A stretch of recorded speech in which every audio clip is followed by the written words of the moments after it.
স্বামীকে না জানিয়ে তার পকেট থেকে 20 টাকার একটা নোট নেওয়ার সময় সে দেখে ফেলে। অত্যন্ত কড়া গলায় বলে, অন্যের জিনিস না বলে নেওয়াকে চুরি বলে। আমার ভীষণ আফসোস হচ্ছে, দিনমোহর সহ হাজার হাজার টাকা খরচ করে ঘরের মধ্যে চোর নিয়ে এসেছি। অবাক হইনি, কষ্টও পাইনি, খানিকক্ষণ স্তব্ধ হয়ে দাঁড়িয়েছিলাম। শফিক তার কথায় অনুতপ্ত হয়নি, বরং কঠিন মুখে বলল, এভাবে দাঁড়িয়ে না থেকে নিজের কাজ করো।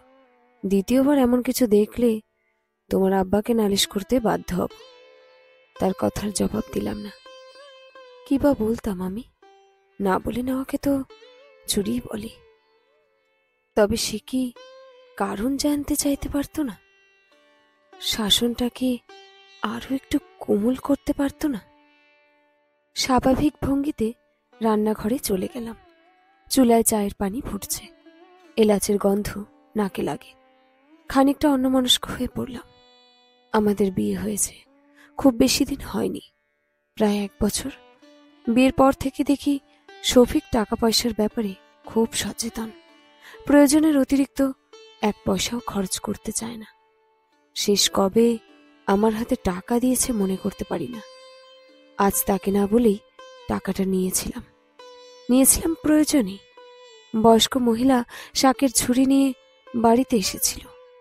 রোদের মধ্যে হেঁটে তার অবস্থা ভীষণ কাইল হয়ে পড়েছে। শাশুড়িমা বললেন, বৌমা, কিছু শাক কিনে রেখো। শাকের টাকা নিতেই ঘরে এসেছিলাম। শফিক ঘরে ছিল না। ওদিকে বৃদ্ধার অনেক তাড়া, সামান্য সময়ও দেরি করতে চাইছিল না। শফিক টাকা পয়সা পকেটেই রাখে। ভেবেছিলাম পরে জানিয়ে দেব, তবে এমন কিছুর আশা করিনি। অবশ্য যা হয় ভালোর জন্যই হয়। আমার একটা শিক্ষার প্রয়োজন ছিল। অন্যের টাকাকে নিজের মনে করতে গিয়েছিলাম। আসলে কি তাই? নিজের স্বামী কি কখনো অন্য লোক হয়? চা কাপে ঢালতেই শাশুড়ি মা এলেন। কোমল গলায় বললেন, তোমাকে এমন দেখাচ্ছে কেন? কিছু হয়েছে? মাথা দোলালাম। খেয়াল করলাম চোখ থেকে পানি পড়ছে। ধরা গলায় বললাম, না মা, কই কিচ্ছু হয়নি তো। তিনি আমার কাঁধে হাত রাখলেন।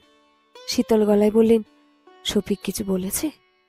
শাশুড়ি মা বুদ্ধিমতী মহিলা, শত চেষ্টা করেও তার কাছ থেকে কিছু লুকাতে পারলাম না। সবকিছু শোনার পর তিনি দীর্ঘশ্বাস ছাড়লেন। বিমর্ষ গলায় বললেন, শফিক তার বাবার মতো হয়েছে। ওরা মনে করে মেয়ে মানুষের হাতে টাকা দিলে তারা নিয়ন্ত্রণের বাইরে চলে যায়। ঘরের বউয়ের লাগাম ছাড়া উচিত নয়। এমন মনে করে কেন মা? মানুষের কি প্রয়োজন অপ্রয়োজন থাকতে পারে না? আমি তো তাকে বলতাম। মন খারাপ করে না মা? কিছু কথার উত্তর কথায় নয়, কাজে দিতে হয়। আমি ঠিক বুঝলাম না। তিনি মুচকি হাসলেন, কোমল এবং স্নিগ্ধ হাসি। তাকিয়ে থাকতে ইচ্ছে করে। পরের দিন শফিক অফিসে যাওয়ার পর শাশুড়ি মা আমার ঘরে এলেন। 1000 টাকার চাটে নোট হাতে দিয়ে বললেন, নিজের পরিচয় নিজেরই তৈরি করা উচিত, তাই নাকি? ফ্যালফ্যাল করে তাকালাম। শাশুড়ি মা বললেন, তুমি নিজে কিছু করার চেষ্টা করো। আমার কাছে এর থেকে বেশি নেই। এটা খুব বেশি মূলধন নয়, তবে শুরু করার জন্য যথেষ্ট। মা, শফিক হয়তো রাজি হবে না। বিয়ের আগেই বলেছে এসব কিছু তার পছন্দ না। কিছু ছেলেরা মেয়েদের স্বাবলম্বী হতে দিতে চায় না, কারণ তারা মনে করে মেয়েদের নিজের পরিচয় হলে তারা স্বামীকে সম্মান করবে না, তাদের কথা শোনার প্রয়োজন মনে করবে না, সংসারে অশান্তি হবে, এমন নানান কিছু। কিছু পুরুষ মেয়েদের নিজেদের কৃতদাসী মনে করে। এগুলো কি ঠিক মা? কিছু তো নিশ্চয় ঠিক। আজকাল অহরহ সংসার ভাঙে, পরকীয়া, অশান্তি, এসবের কথা আর নাই বা বললাম। অনেকে টাকার গরমে স্বামীকে সম্মানই করে না, অন্যের হাত ধরে চলে যায়। সব মেয়ে কি সমান হয়? সবাই কি সংসার ছেড়ে চলে যায়? স্বামীকে অসম্মান করে? সব পুরুষও কিন্তু এক হয় না মা। কেউ কেউ থাকে যারা নিঃস্বার্থভাবে স্ত্রীর পাশে দাঁড়ায়। এই যেমন আমার ভাই, ভাবিকে নিয়ে বিয়ের পরেও পড়িয়েছে। নিজের আগ্রহে প্রাথমিক বিদ্যালয়ে চাকরির ব্যবস্থা করে দিয়েছে। ভাবিও তার সম্মান রেখেছে। কয়েক যুগ তারা একসময় কাটিয়ে দিয়েছে। সব ছেলে আপনার ভাইয়ের মতো হয় না। সব মেয়ে মামুনির মতো ভাগ্যবতী হয় না। দেখো মা, বউয়ের ভরণ পোষণের দায়িত্ব স্বামীর ওপর আল্লাহ এমনই ঠিক করে দিয়েছে। ছেলেরা বাইরের দিকে সামলাবে, মেয়েরা ঘর। এটা হলো পারস্পরিক সহযোগিতার মাধ্যমে সুন্দরভাবে বেঁচে থাকার একটি পন্থা, যেখানে দুজন দুজনের উপর নির্ভরশীল। তার মানে কিন্তু এই না যে কোনো মেয়ে তার কেনা গোলাম, মানে পুরুষের কেনা গোলাম, বুঝলে, যে সামান্য কারণে অপমান অপদস্থ করবে, প্রয়োজন না জেনে কথা শোনাবে। আপনি আমায় কি করতে বলছেন মা? তুমি ঘরে বসে কিছু রোজগার চেষ্টা করো, হাঁস মুরগি পালন করতে পারো, যতটুকু পড়াশোনা করেছ সেটাও কাজে লাগাতে পারো। শাশুড়ি মা নিজের ঘরে চলে গেলেন। টাকাগুলোর দিকে তাকিয়ে চোখের পানি মুছলাম। পড়াশোনা খুব বেশি দূর হয়নি। বাবা মা এসএসসি পরীক্ষার পরপরই বিয়ে দিয়ে দিয়েছে, তারপর আর পড়াশোনা করা হয়নি। গ্রামের মানুষের মানসিকতা কতদূর পরিবর্তন হয়েছে জানি না, তবে মেয়েদের জীবন খুব বেশি বদলায়নি। রাতের খাবার সময় কথাটা তুললাম। শফিক বিরক্ত গলায় বলল, আমার টাকা সংসারের জন্য যথেষ্ট, তোমার কেন বাড়তি রোজগারের প্রয়োজন হবে? শাশুড়ি মা পাশেই ছিলেন। তিনি কড়া গলায় বললেন, তোর টাকা তোরই এবং তোর সংসারের জন্য যথেষ্ট, বৌমার নয়। সবারই নিজের কিছু থাকা উচিত, কিছু না থাকলেও অন্তত সম্মানটুকু। শফিক কিছু বলল না। সে মায়ের মুখের ওপর কোনো কথা বলে না, তবে আড়ালে ফুঁসল। তেতো গলায় বলল, এইসব বুদ্ধি কার মাথার কে জানি না, তবে আমি কোনো ধরনের সাহায্য করতে পারবো না। সত্যি সে কোনো সাহায্য করল না। বহুবার বলার পরও বাজার থেকে হাঁস মুরগির বাচ্চা কিনে দিল না। শেষমেশ পাশের বাড়ির সবুরের মায়ের থেকে গোটা 10 মুরগির বাচ্চা আর 5টা মাঝারি ধরনের হাঁস কিনলাম। ওদের জন্য ধান আর কিছু ব্রয়লারের খাবার কিনলাম। শাশুড়ি মা কথা বলে সবুরের টিউশনি আমার কাছে ঠিক করে দিল। বাচ্চা ছেলে, স্বরবর্ণ ব্যঞ্জন বর্ণ শেখাতে হবে। মাসে 400 টাকা। সংসারে কাজের ফাঁকে এতটুকু সময় হয়েই যায়। শুরুর দিকে ভীষণ ভয় করত। বাচ্চা মুরগি এরোর বাড়িতে চলে যেত। তারা ভীষণ কথা শোনাতেন। শাশুড়ি মা ঘরের পুরনো মশারি কেটে ওদের আটকানোর ব্যবস্থা করে দিলেন। তবুও কয়েকটা মরল। 2টো মুরগি ঘরের জন্য জবাই করলাম। সবকিছু মিলিয়ে খারাপ চলছিল না। মাস 2 পর প্রথম রোজগার হাতে এলো। মুরগি যেগুলো ছিল ওগুলো বিক্রি করে দিলাম। বাড়ি থেকে কিনে নিয়ে গেছিল। ওই টাকা দিয়ে কয়েকটা নতুন মুরগি কিনলাম। কিছু টাকা সরিয়ে রাখলাম। এর মধ্যে হাঁসগুলো ডিম পাড়া শুরু করলো। ঘরে খাওয়ার কাজ চলে। এইভাবেই বেশ চলছিল। কিছু বাঁচলে গ্রামের মহিলারা এসে কিনে নিয়ে যায়। মাস 4 পর সবুরের মা টিউশনির টাকা দিয়ে গেল, 4 মাসের। এতদিন সমস্যার কারণে দিতে পারিনি।